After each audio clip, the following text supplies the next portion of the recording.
organization called Sons of the American Revolution. Each of us can document our family back to an ancestor who fought in or supported the American Revolution. The purpose of our organization is to promote Americanism by encouraging and supporting educational, historic, and patriotic interests.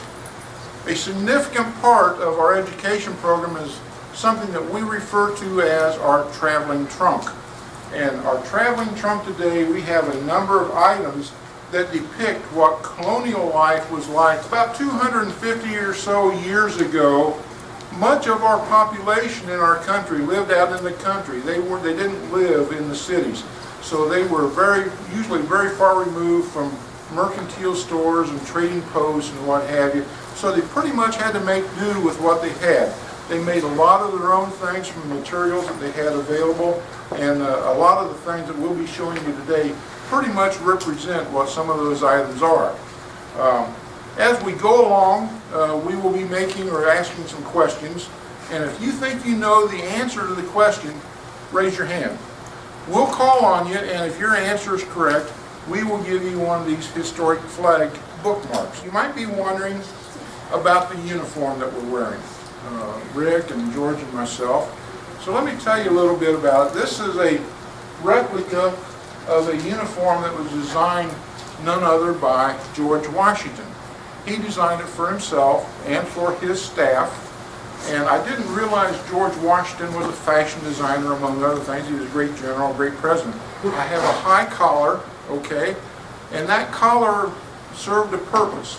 Not only did it look good, but if I was being attacked by another soldier and he swung his sword and hit me in the neck and hit me in where my collar is, that would help deflect the blow or minimize it to some degree. Also, you'll see here on my shoulders are these gold collar things that are called epaulets. Back in colonial days, they were probably made out of board, covered with cloth, but they again help deflect a blow from a sword or from a musket or from a bayonet, and would help in that way. So they were functional in that sense. You'll notice that the back of my coat is split. Why do you suppose the back of the coat is split like that? What do you think? Because maybe he had to use the bathroom or something? Nope. All right, now, were you going to say the same thing? Oh, no, I was going to say aerodynamics. Nope. So you can move around you. Well, yeah, yes and no. Other than walking, how did they get around? Horses. Horses. If you're riding a horse, it makes it a whole lot easier to ride a horse if your tail on your coat is split. Now also there's a button on each side, so that if it was winter and I needed like an overcoat or something like that, I could drop the back of it so it would be still split, but it would be straight down, straight back. You'll notice that it looks like there are collars or pockets here. They really aren't pockets at all. They're just for design purposes, show purposes, more than anything. It was very difficult to include pockets in most of the clothing back then because they didn't have sewing machines as we know them nowadays. So what they did was they turned up the cuffs on the uniforms quite a bit, so that if they wanted to use those as pockets, guess what? They could do it. Another thing is, we're often asked, why did they wear the short breeches? Why not the long breeches? Well, back in those days, very few roads, well, there weren't any roads that were paved. If it had been raining, like it's been raining this past week down here, then things would be pretty muddy. So it was a lot easier at the end of the day, if you've been trudging along a muddy road, to clean a pair of socks than to clean a pair of pants. Also, replacing a pair of socks was a lot cheaper and better to do than trying to replace a pair of pants. What they could do back then, if they were out in the rain, they could collect water from their hat, just tilt it down like that, and let it flow right into their canteen, and guess what? They could fill their canteen up with rainwater. Shoes. You'll notice Paul's shoes, my shoes, George's shoes. We all have something on our shoes that you don't have on yours. What might that be? A buckle. Why do they have buckles? I'll tell you. Shoelaces hadn't been invented yet. So when they made the shoes, they had to bring up the sides of them, and the only way to hold them together was to buckle them. Use the buckles, okay? Another thing about the shoes is there were no left-footed shoes and no right-footed shoes. All the shoes were made straight. There was no left turn or no right turn. When you got up in the morning, you didn't have to worry about putting on the left shoe on the left foot or the right shoe on the right foot. Both shoes were identically the same. Paul, we have a problem. I know we do. We have several problems, but we'll Well, deal with it one at a The time. big problem that we have right now is there are no ladies in here that I see that would be properly dressed to help a mother back in 1776. Do we need a model to show us how? We do. You're the model. You're the model today. There. Okay? Back in 1776, the ladies wore hats. So, look what happened. All right? Now, did she look great? Yes. Any rate, my question to you is, for one of these bookmarks, why did they wear a hat all during the day and at night? Why? No, not really the answer. To keep their hair out of their face. No. Last one. You with the yellow stripe. Because they wanted to? That's a good answer, but no. I'll tell you what. They only wash their hair every 2 or 3 months. Oh, that's Oh.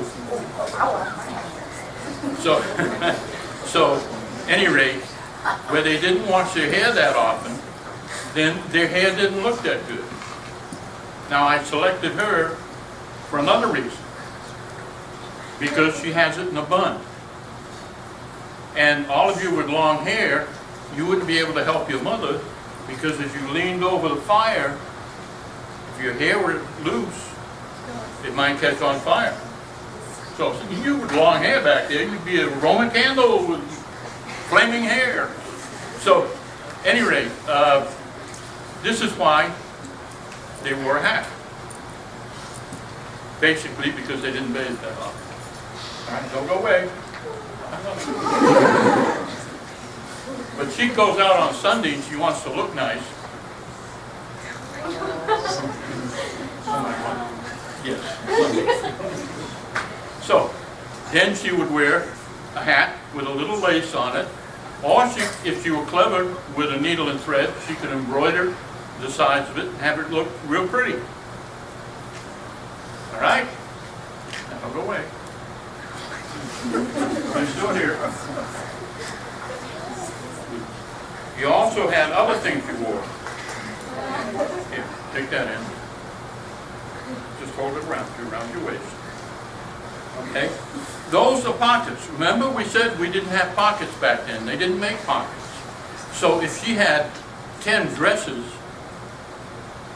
she only needed one set of pockets. Pockets were difficult to make. So they would make one of these, and that would be their pockets. They would tie it around their waist, and then they would put their dress on over it. The dress had slits in the side, you know, like you'd have a pocket hole, you know. Somebody does. I don't. But you could reach in there through the little slit, and if you went out to get eggs, you put eggs in your little pockets, and so forth. So this was, and this set of pockets would last for all 10 dresses. You didn't have to have new pockets. Now, if, again, thank you, if she were real clever, you're not through yet. If she was, she wants to sit down. If she were real clever, she would have embroidered these, and instead of wearing them under her dress, she'd wear them on the outside to show off as to how clever she was. Okay, male model. Come on.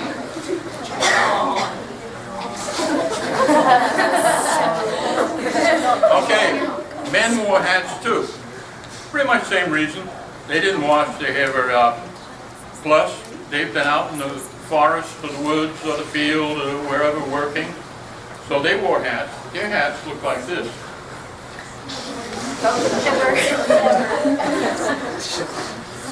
Now doesn't that look great? That's called a work cap. All right? And that's what he would wear. Thank you. Now, you take it off. I don't want to put your hair off. Thank you very much. Talk about this stuff. Taking a bath. This is soap. And it's called lye soap. Anybody familiar with lye soap? You are? Okay. Lye soap is a very strong soap. It's made out of fat and ashes.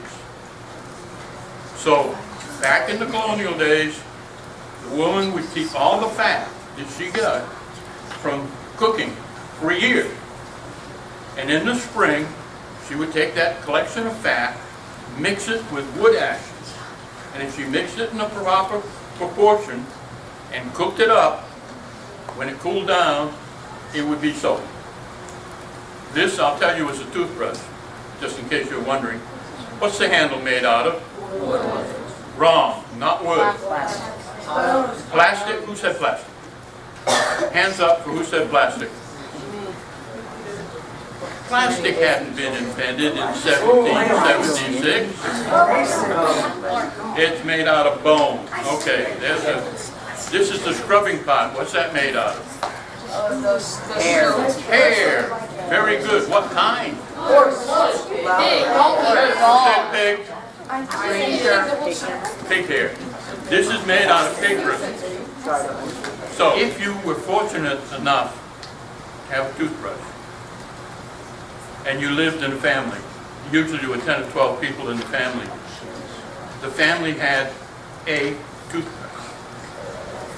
Yeah, that's almost as bad as washing your hair, right? So that everybody used the same toothbrush.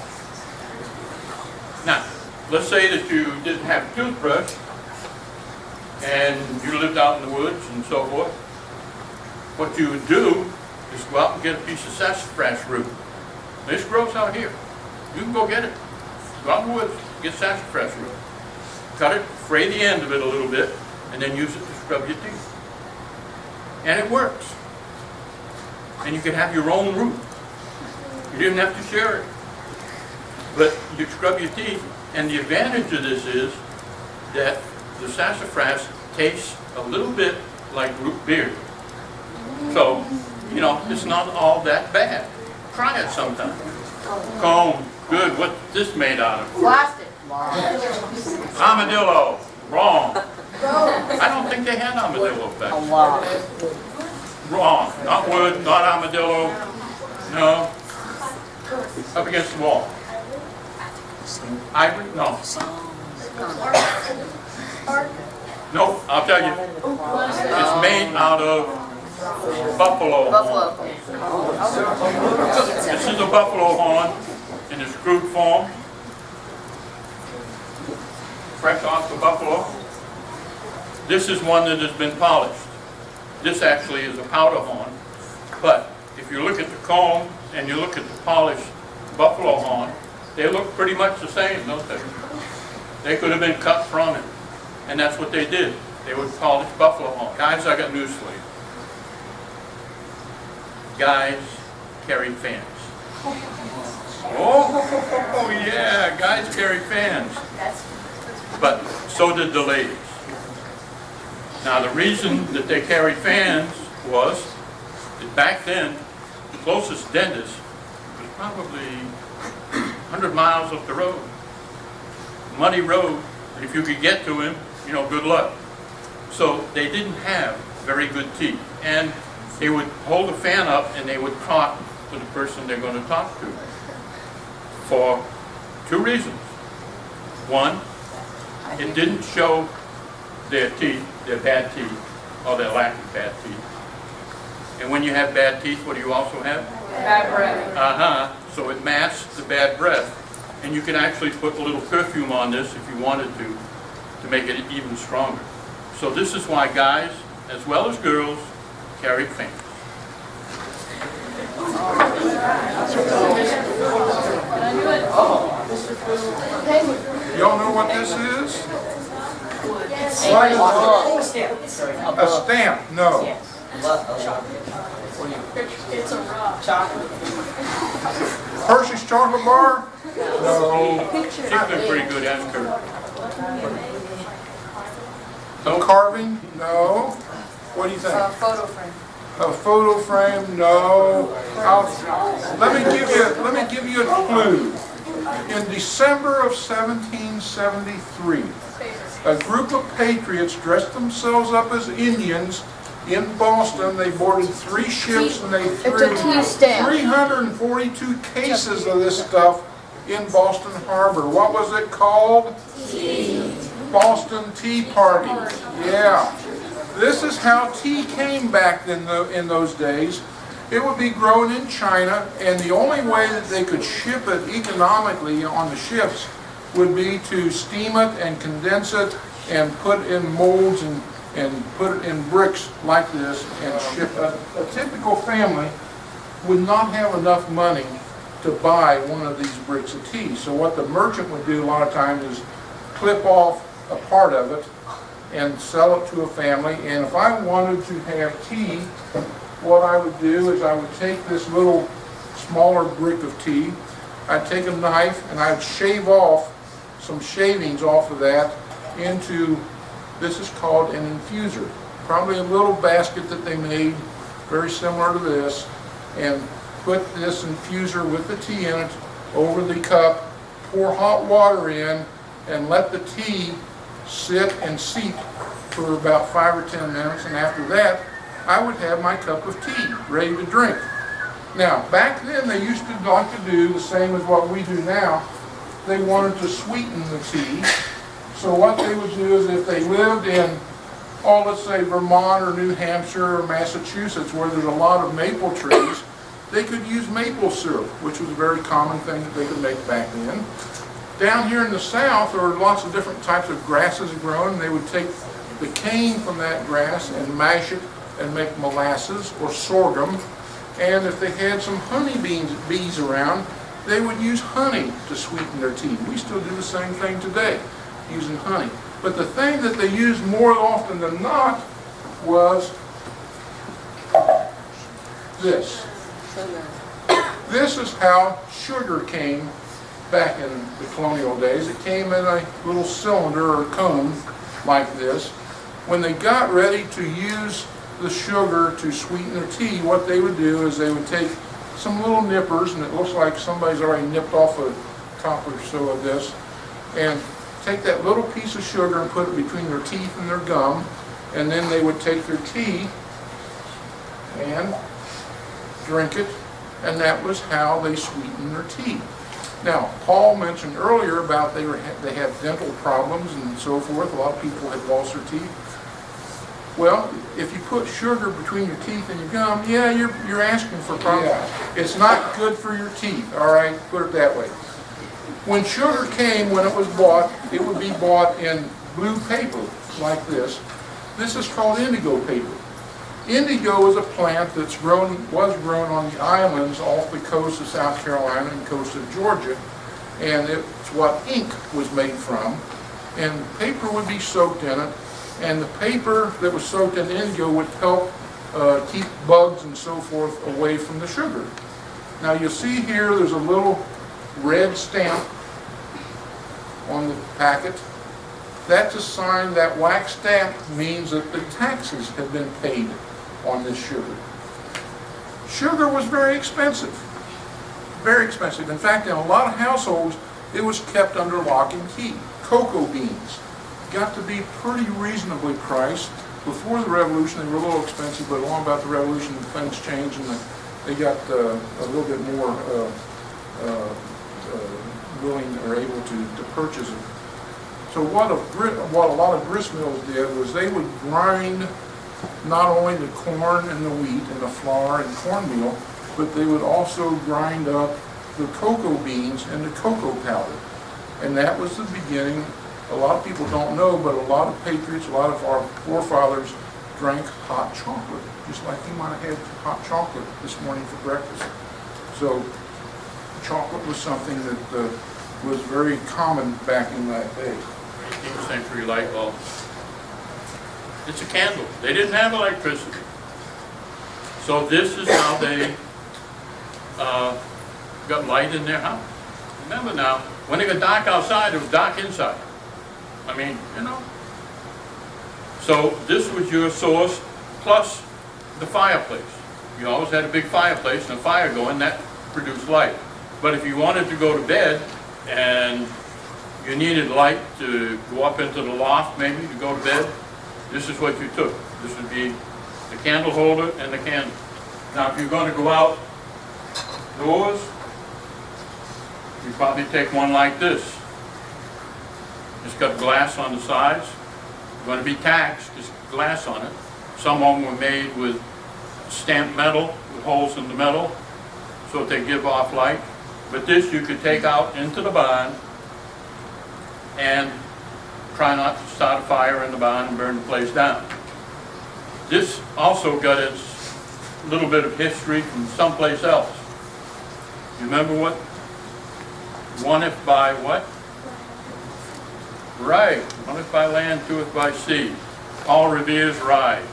Talk about games that were played back then and toys. Girls, how many of you own or have a Barbie doll? Come on, raise your hand, I know. Made out of this were made out of corn husks. They didn't cost you anything to make. If you wanted to make a doll like this, all you had to do is find an ear of corn, pull the husk off of it, let it dry, and bring it in the house and take some string and with your imagination you could come up with something like this. You could make an entire family of corn husk dolls. In fact, this is the mama, there's the papa, and there's the young girl. Now the thing about these is not only could they be played with the children, but long about Christmas time, they could put these on the Christmas tree, and they made really kind of neat Christmas decorations for the Christmas tree. So they were multi-functional or multi-purpose. One of the games they used to like to play, and if I can get this going correctly,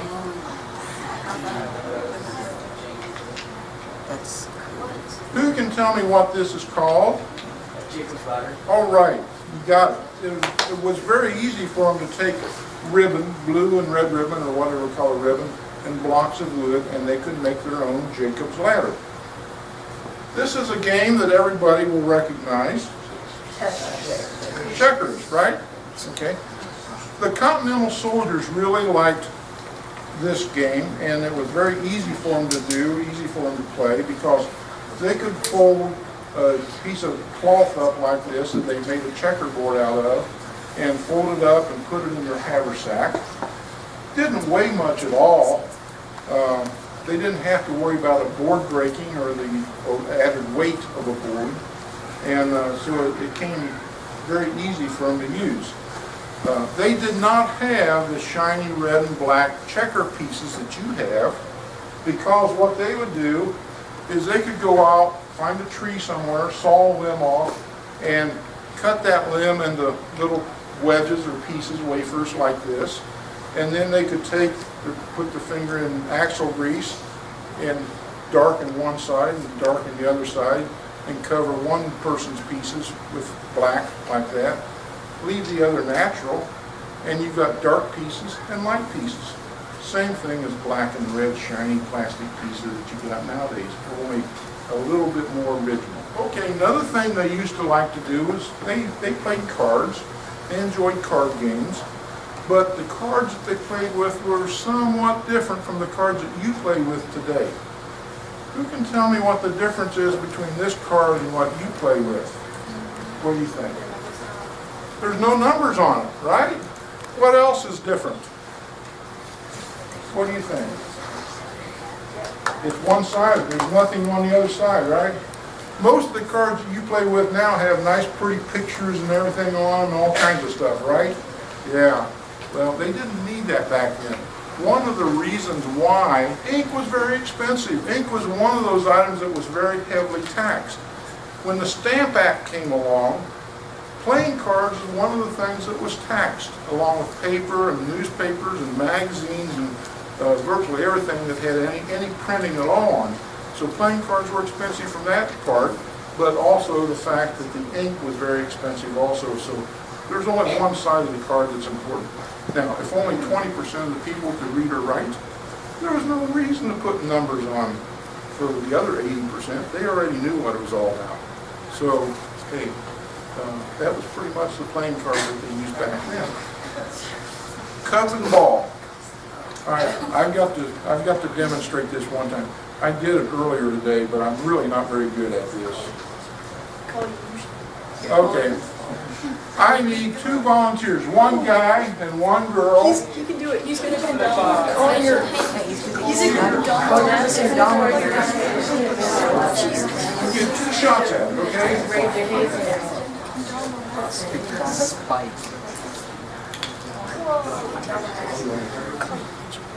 Number X. Oh, just almost. Okay, a young lady Kendama Collier. in the blue there.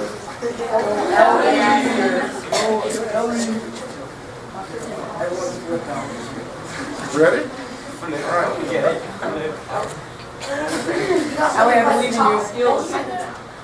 All right. All right. We always allow a teacher to come forward and try their luck. You've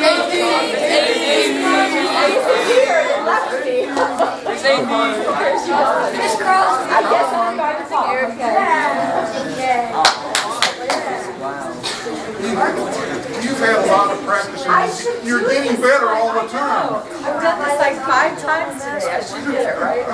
Goodness. Now they show up. Oh, so it's so close. I know. It just. I know.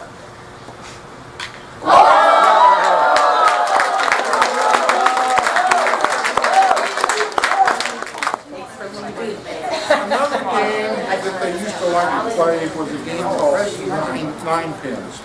And what they would do is they would take clothespins, 9 of them, and they would put them on a table or on the floor and get back about 5 or 6 feet or so and roll a ball and see how many of them they could knock down. It was a lot of fun. In fact, it was so much fun that the adults decided, we've got to get in on the act. So they started playing 9 pins also. Only they didn't play at home. They went to the taverns and the bars and started playing. And one thing led into the next, and then the next thing you know, they started gambling, betting to see who could knock over the most pins. Well, back in Connecticut, there was a very influential religious group called the Puritans. And the Puritans were influential in getting a law passed that said, can't play 9 pins anymore, it's illegal. Ha, gosh, what are we going to do now?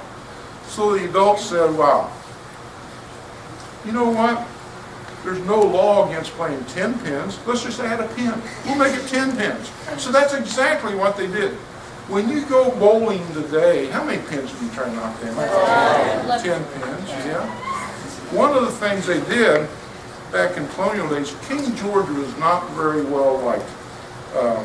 So when they played 9 pins or 10 pins, either one, they would always put the head pin up first and they would paint or color it red. That symbolized King George because when they threw the ball down and rolled the ball down away, what pin did they try to hit first? They tried to hit King George.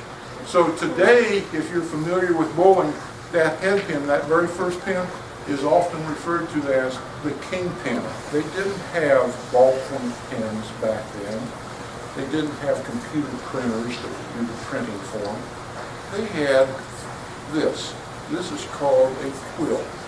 And what they would do is they would take an ink well, fill this up with ink, put a quill in it, and what they would do is they would prepare usually a turkey feather or a large feather like this, and they would nip off the end with a penknife, make it a sharp point like that, and then they would dip it in the ink and it would fill up the quill a little bit, and that was how they would write.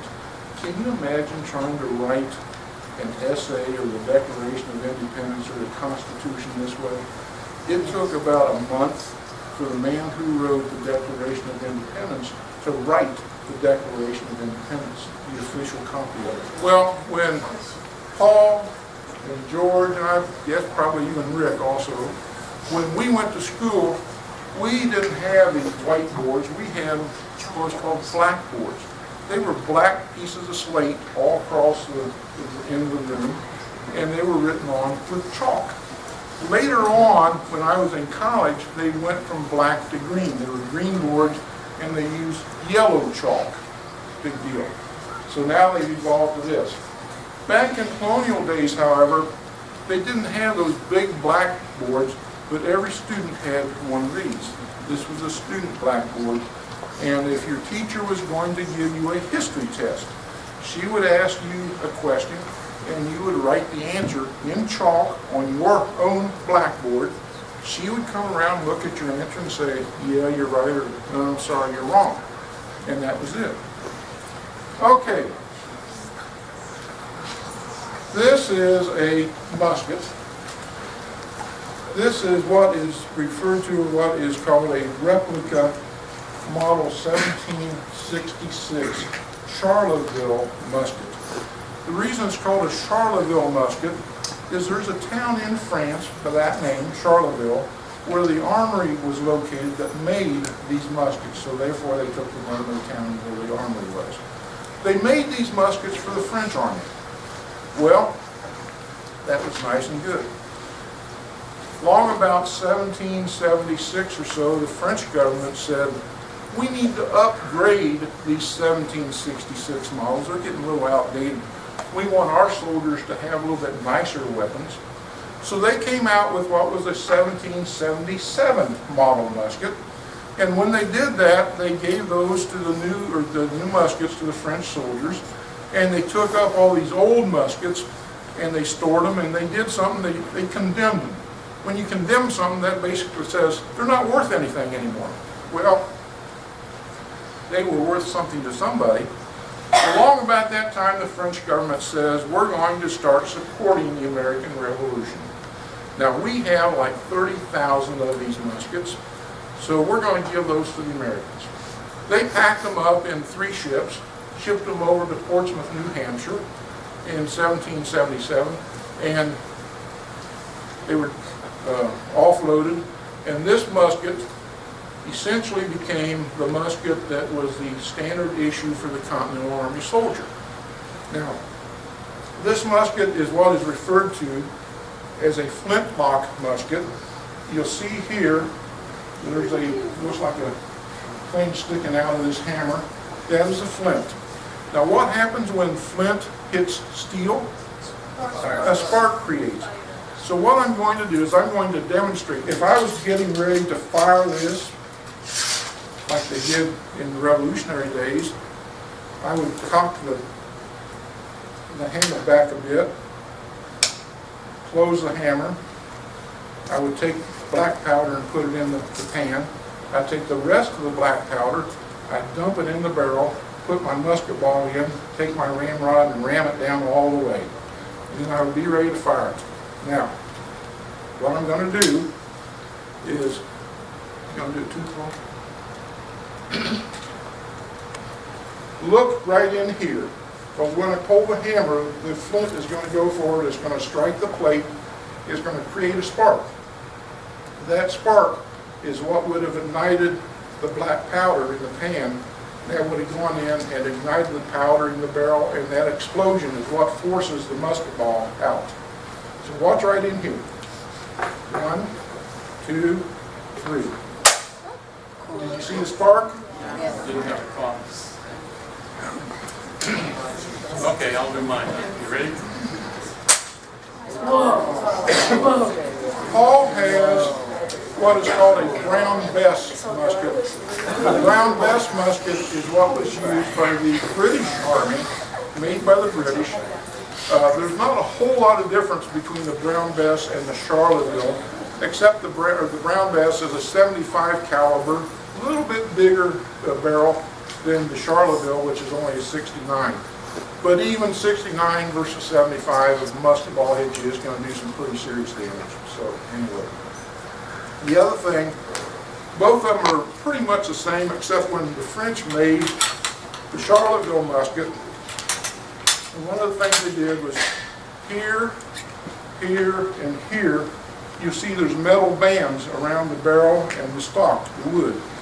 And the reason the French did that is they knew that a lot of the battles that took place were with bayonets. They wanted to make it a little bit sturdier, so that's why they put these bands around it. And that is really about the only difference between the Charlottesville and the Brown Bess. Paul has put a bayonet on his musket. You want to tell about it? The bayonet, this is not sharp, it won't cut you, but it will stab you. It's going to point it in. And that is what they did. They charged, they wanted to stick it in you, pull it back out, stick it in you again. So they weren't using it to cut at all.